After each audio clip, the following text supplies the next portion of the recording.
Ang programang ito ay rated SPG, striktong patnubay at gabay ng magulang ang kailangan. Maaaring may masiselang tema, lengguwahe, karahasan, sexual, horror o droga na hindi angkop sa mga bata. Nagkainitan ang grupo ng taga-Inleya at taga-NCIA dahil gustong hawakan ng Inleya ang kaso ni Sam dito sa pananambang sa kanya. Pero hindi naman makapapayag ang mga taga-NCIA dahil tauhan nila si Sam at ang nangyari ngayon ay makapagtuturo sa kaso na inahawakan ni Sam.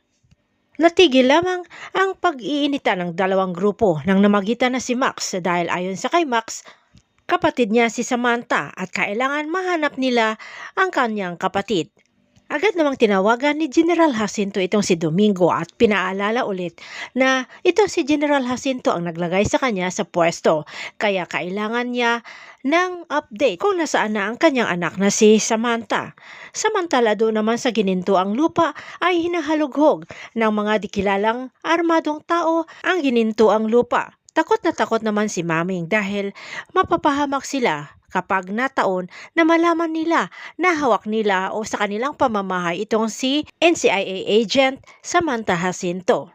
Agad namang lumabas ng bahay itong si Gabo, dala ang kanyang armas at tinawag ang kanyang mga kapitbahay at pinapamukha o pinapaalam sa mga dikilalang tao na hindi sila pwedeng basta-basta na lamang pumasok sa lugar nila dito sa ginintuang lupa. Walang nagawa ang tauhan ni Lucas kundi umatras na lamang dahil sa dami ng mga kapitbahay na gustong makipagtulungan o willing makipagtulungan dito sa kay Gabo para maitaboy ang armadong tao. Dumating naman ang grupo ni Gabo at bilang magkaibigan ay pinagtapat sa kanila ni Gabo ang tungkol sa NCIA agent na humihingi si Gabo ng tulong para maproteksyonan ito ang NCIA agent na walang iba si Samantha Jacinto. Habang doon naman sa kwarto ni Gabo ay matapos na bumaba na ang mataas na lagnat ni Samantha ay nagising na ito. Pero ang ama ni Samantha Jacinto ay tinawagan ang kanyang mga tauhan dahil may pupuntahan sila.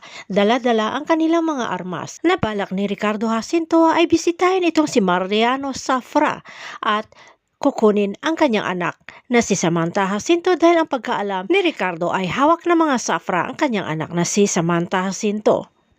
Mauwi kaya sa patayan ang pagkikita ng dalawa, Ricardo at Mariano. Ano kaya ang mangyayari sa pagkikita uli ni Gabo at saka ni Samantha?